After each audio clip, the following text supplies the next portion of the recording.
If you're an e-commerce store owner, today I wanted to talk about the three ways you can actually run shopping ads. And why this is relevant to you is the reason that most people just don't understand the different ways you can structure Google Shopping campaigns. Not specifically the campaign, but how you actually target product. And there's strategic ways to do it. And it really depends on the level of your account. Honestly, this is applicable if you are a newer brand on Google, maybe you're leveraged on Amazon or Meta, or if you're already spending 10 to 100K a month or 100K a month plus. All of these are relevant to you. If you're stuck with perhaps scaling, these are different options you might want to try. So hopefully this just opens some new ideas to you. You can bring it to your agency or you can implement yourself. Alrighty, so I really split it into three different buckets because these are really the three most important ways you need to understand how to run shopping ads. What you'll typically see online is just Performance Max here. And again, that's just where you have a Performance Max campaign as Google suggests. You follow through the steps, you add videos, you add images, headlines, your product feed as well. And while I would say that's really, really good for more mature accounts, if you are a newer account, I would actually refrain from doing that. And the reason that I would refrain is because think of it from a learning standpoint, right? The more assets you're providing, you have I think it's 20 images, 4 videos, 15 headlines, long headlines, and descriptions. Think of the number of combinations that Google needs to comb through to understand, okay, this is the one that actually converts for users. And so you're making it just more difficult for you to actually get conversions earlier because it has to go through that entire process over the course of a month, 2 months. And especially if you're running on a lower budget testing out, honestly, you're just making it harder for yourself. So when you come into Google Ads specifically and you want to get results off the bat, I would refrain from doing this. Like if you're launching with a 5 to 10K per month spend, I would actually just go more so on the standard shopping or feed only Performance Max route. But on the other hand, like again, if we backtrack a little bit, where this can be really, really useful is again, if you're a larger account, you have a lot of really good assets to use on socials. For example, you have good horizontal style videos that works or images that, just kill it. Like you run banner style ads already. That's where you definitely want to run Performance Max. And I would even suggest segmenting out shopping and the assets. Why is because if you're running shopping, typically speaking, that's going to be the most lucrative placement. Again, there's caveats. It depends on the business that you run. And obviously, it's worth testing both, but you want to have control. And again, if you want to properly test shopping, what tends to happen with Performance Max is less than 80% of your spend goes to the shopping network. And you can actually check this now if you go to your campaigns, insights, and then channel performance, and you filter by product data. I want you to go ahead and do that in your account.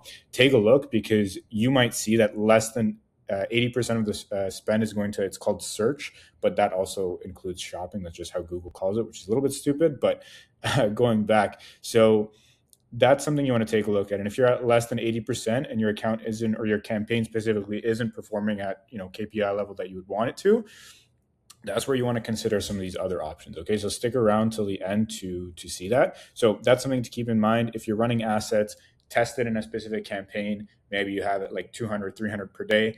And then you have another standard shopping or a feed only Performance Max, which captures all of the shopping demand. And think about it too, from a measuring standpoint, you can really see which side is performing. Again, I'm one to typically say, don't segment too much, but this is within reason. My principle, again, only segment when you have reason to do so.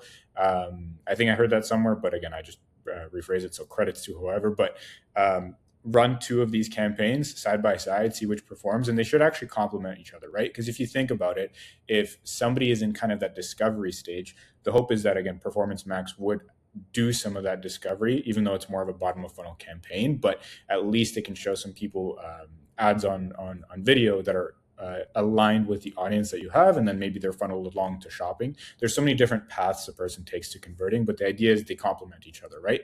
And you want them to have the ability to spend comfortably and also learn. So I think that's the idea behind Performance Max. But again, you might have seen these other strategies too, or you know about them and you just don't use them. Obviously, standard shopping campaigns, they're just not talked about as much.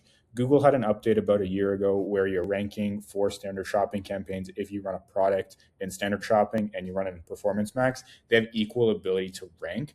Whereas before, Performance Max would take priority. Again, you have to set the priority level to high here, but that's something to keep in mind. In terms of standard shopping, where I like the benefit, it just depends, again, on the type of advertiser you are, but I'm going to point out the pros and cons.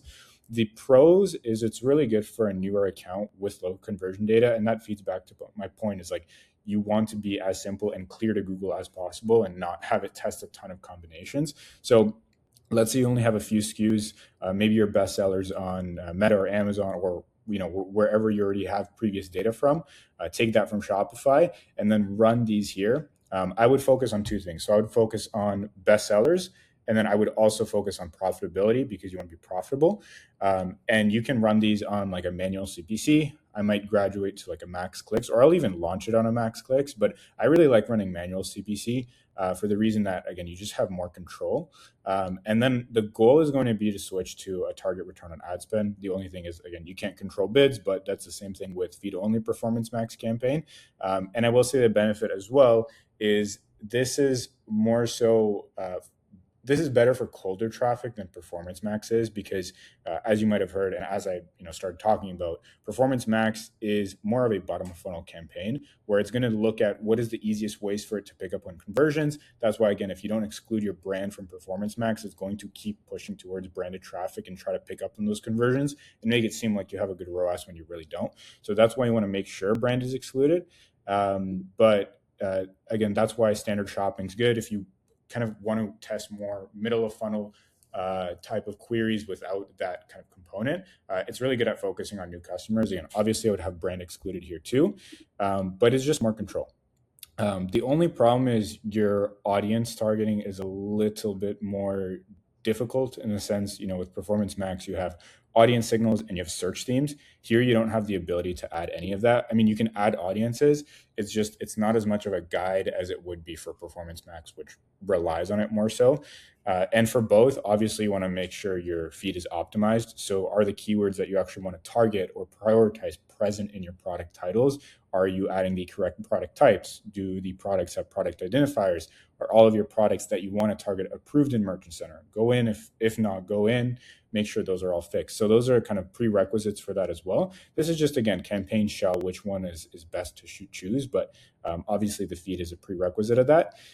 So those are things to keep in mind when it comes to standard shopping. But I would say bread and butter, what I really like to go to is feed only Performance Max.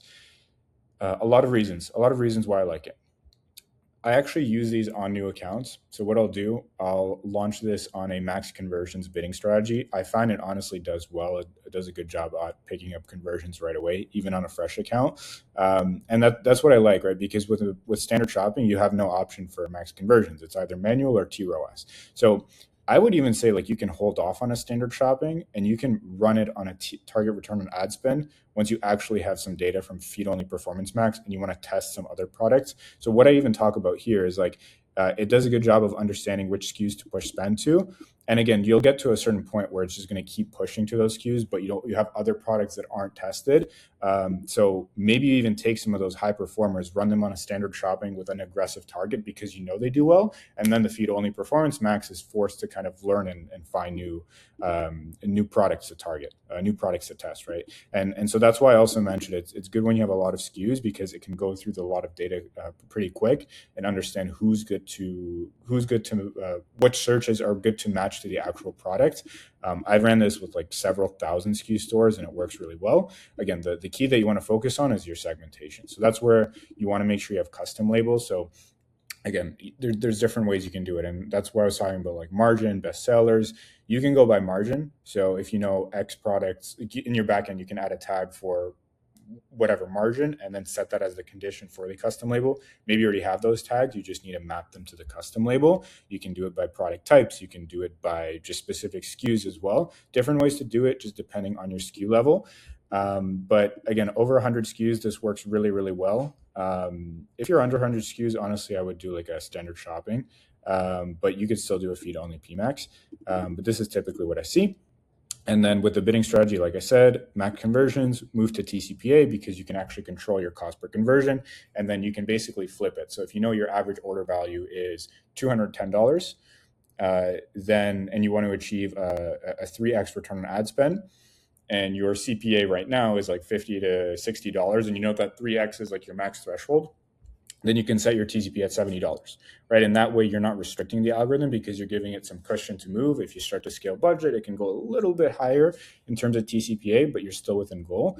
So I like to control it that way. Once we're consistently hitting that TCPA, you see a ROAS is consistently around whatever target that you have. I just set this 20% or so, 30% lower than what you're achieving because we want to stay aggressive, right? We don't want to choke the algorithm. If your goal is to scale, you're always going to have to be in a place where your target, I would say, is a little bit below what you are actually, looking for or looking to achieve.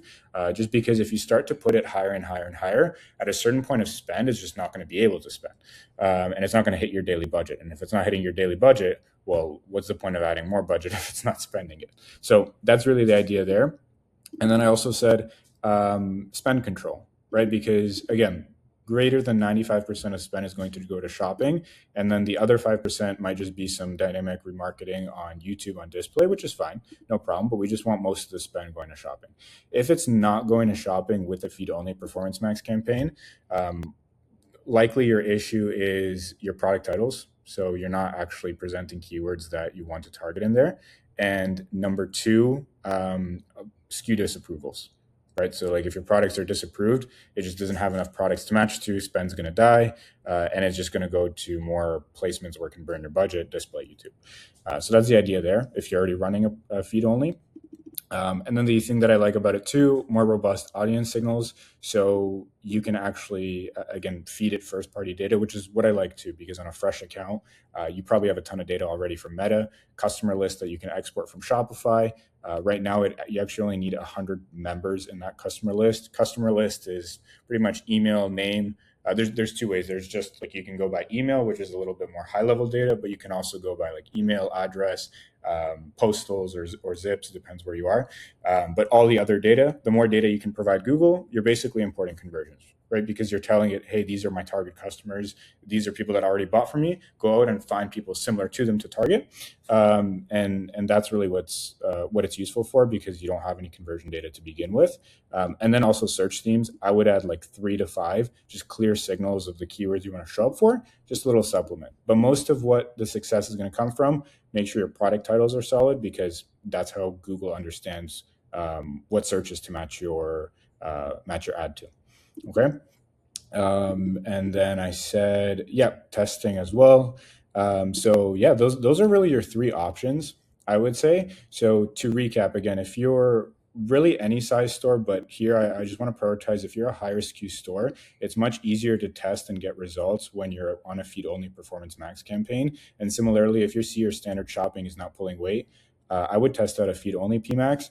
And then also similarly, if you're running a Performance Max and it's just not performing, just know like you don't have to be stuck with it, right? And the key is you want to take back a little bit more control, because you might be too heavily relying on Google to do the heavy lifting. And that's where, again, you would want to have maybe a campaign that's a standard shopping to supplement Performance Max, exclude the feed here. So no feed, just assets. Or if you just don't have high quality assets, then do a feed only Performance Max campaign. Again, you want to align with your with what you have. If you don't have good assets, don't force a Performance Max, even though it's pretty much shoved down your throat anywhere you look. Do what's good for your business, because Google does have a lot of options in today's age.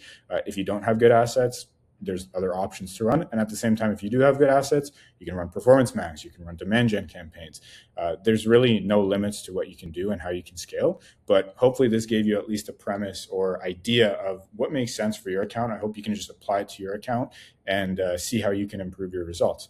Because this is great, again, if you're just starting out, or if you want to scale upwards, some other options you have both horizontally and vertically. If you have any questions, let me know. And if you want me to actually implement this for you or just give you a little consultation on it, book a call with me. I'll have my link below.